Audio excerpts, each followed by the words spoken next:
বাংলাদেশের রাজনৈতিক পরিমণ্ডলের যে সংকটগুলো আপনার চোখে পড়ছে তা কিছুই নয়, এ হচ্ছে রাজনৈতিক সংস্কৃতির সমস্যা। আওয়ামী লীগের 15 বছরে এই রাজনৈতিক অপসংস্কৃতি গড়ে উঠেছে, যে কারণে আপনি দেখবেন এ সময়ে এসেও বিভিন্ন রাজনৈতিক দলের নেতা ঠিক আওয়ামী লীগের প্লেবুক থেকে কথা বলছেন।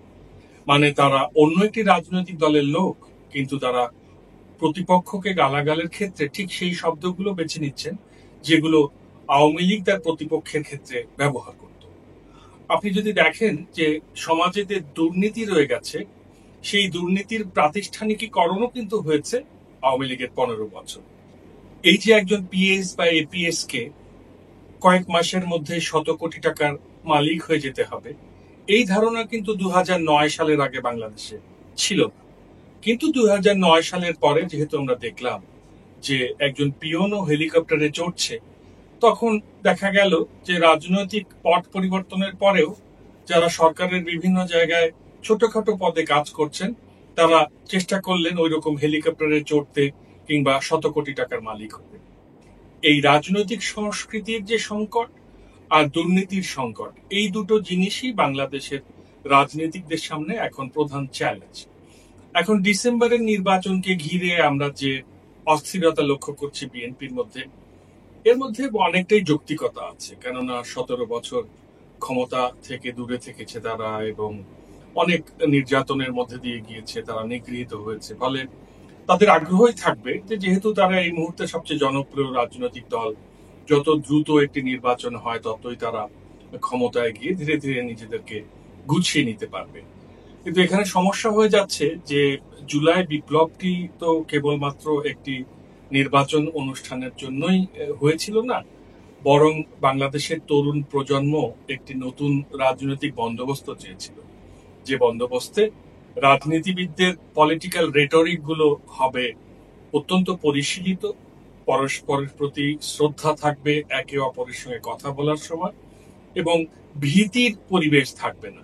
ধরুন বড় একটি রাজনৈতিক দল হলেই যে সবসময় চোখ মুখ গরম করে সবাইকে ভয় দেখিয়ে বেড়াতে হবে, এরকম পরিবেশ তো আর বাংলাদেশের মানুষ চায় না। এরকম পরিবেশ চায় না জন্যই জুলাই বিপ্লবটা হয়েছিল। কিন্তু এখন যেটা দেখা যাচ্ছে যে প্রধান রাজনৈতিক দল বিএনপির পাশাপাশি এমন সব রাজনৈতিক দলও বলছে যে ডিসেম্বরে নির্বাচন চাই, যাদের ধরুন একটি আসন পাওয়াও কঠিন হবে। তো হয়তো এমনটা হয়েছে যে একটি সম্মতি উৎপাদিত হয়েছে। এবং আমার কাছে দীর্ঘদিনের অভিজ্ঞতা যেটা মনে হয় যে আওয়ামী লীগের যে কালচারাল উইংটি রয়েছে, তারা সম্মতি উৎপাদন এবং অসম্মতি উৎপাদন এই দুটি কাজেই তারা খুবই পারদর্শী। যেমন ধরুন শেখ হাসিনাকে সম্মতি উৎপাদনের মাধ্যমে তারা 15 বছর ক্ষমতায় টিকিয়ে রেখেছে। কিন্তু আপনারা যদি 2001 থেকে 2006 বিএনপির শাসনামলটি দেখেন, তাহলে দেখবেন ওই সময় ছিল এই কালচারাল উইং এর অসম্মতি উৎপাদনের সময়। মানে বিএনপি কোন কোন দিক থেকে ভালো করছে না, কি কিভাবে দেশকে ক্ষতিগ্রস্ত করছে, সেই ছিদ্রান্বেষণের কাল ছিল সেটি। তো মোটামুটি ভাবে জুলাই বিপ্লবের পর বিএনপি কিছুটা বেঁচেছে এই কালচারাল উইং এর অসম্মতি উৎপাদনের খেলা থেকে।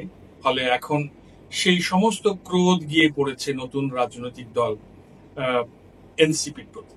কারণ এই যে তরুণরা, তারা যেহেতু জুলাই বিপ্লবটি করেছে, তাদের দুধ ভাতে উৎপাত হিসেবে এসেছে এবং তাদের যে এতদিনের যে কথিত খেলনা রুলিং এলিটের জীবন তা ছিনিয়ে নিয়েছে, সে কারণে তাদের প্রতি ক্রোধ। এবং আমি লক্ষ্য করেছি যে এই যে কালচারাল উইং যারা ক্রমাগত অধ্যাপক ইউনূসের বিরুদ্ধে অসম্মতি উৎপাদন করে চলেছেন, তারা অনেকটা সফল হয়ে গেছে। এবং আর একটা ব্যাপার রয়েছে যে এই যে ভারতের যে মিডিয়া, তা ক্রমাগত যেহেতু অধ্যাপক ইউনূসের বিরুদ্ধে নানান রকম অপপ্রচার চালিয়েছে এবং বাংলাদেশে কালচারাল উইং সেগুলোকে সাবস্ট্যান্সিয়েট করার চেষ্টা করেছে, সব মিলিয়ে আপনি দেখবেন যে এই সম্মতি উৎপাদন এবং অসম্মতি উৎপাদনের খেলাটা কিন্তু রয়ে গেছে আওয়ামী লীগ, ভারত এবং কালচারাল উইং এর হাতেই। কিন্তু সেইখানে পুতুলের মতো নাচছে বাংলাদেশের অন্যান্য রাজনৈতিক দলগুলো। মানে তারাও এক ধরনের প্রভাবিত হয়ে যাচ্ছে তাদের দ্বারা।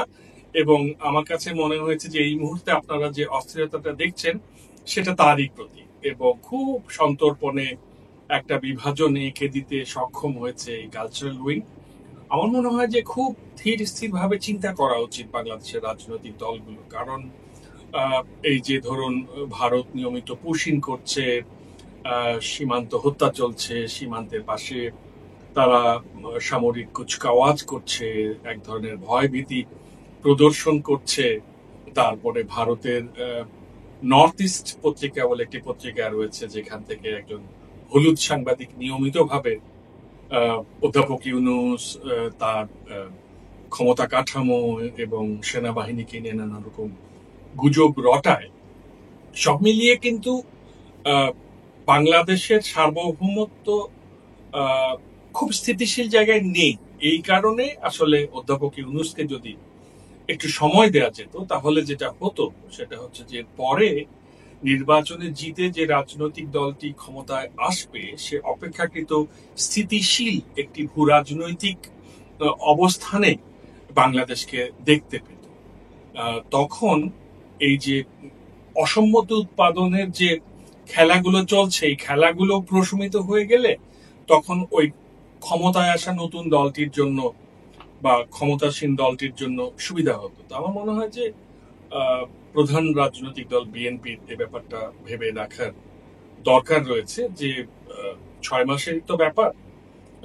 যদি অধ্যাপক ইউনূসকে আরেকটু সময় দিয়ে কিছু সংস্কার প্রক্রিয়া সম্পন্ন করা যেত, এবং এখানে যদি বিএনপি নিজেও অংশগ্রহণ করত, তাহলে ভবিষ্যতে এটা বিএনপিরই কাজে দেবে বলে আমার মনে হয়।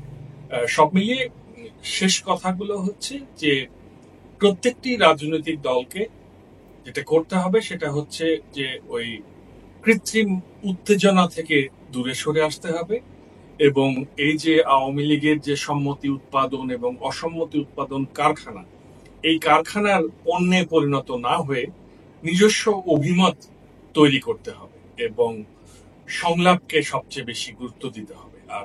আর একটা ব্যাপার হচ্ছে যে এই যে নতুন রাজনৈতিক দলটি এনসিপি এর তরুণ তরুণীরা জুলাই বিপ্লবে অংশগ্রহণ করেছে, কাজেই তাদের প্রতি একটি স্নেহের দৃষ্টিও বিএনপি এবং অন্যান্য সিনিয়র রাজনৈতিক দলগুলো এবং নেতাদের থাকা উচিত। আসলে বয়োজ্যেষ্ঠদের সঙ্গে অনুজ প্রতিমদের সম্পর্কের মধ্যে তেতো শব্দ বিনিময় বা অশালীন রেটরিক আমরা দেখতে খুব একটা পছন্দ করছি না, এবং নতুন রাজনৈতিক বন্দোবস্ত আসলে হচ্ছে সভ্যতার পাদপ্রদীপে সংলাপের ভিত্তিতে একটি শান্তিপূর্ণ রাজনৈতিক বন্দোবস্ত।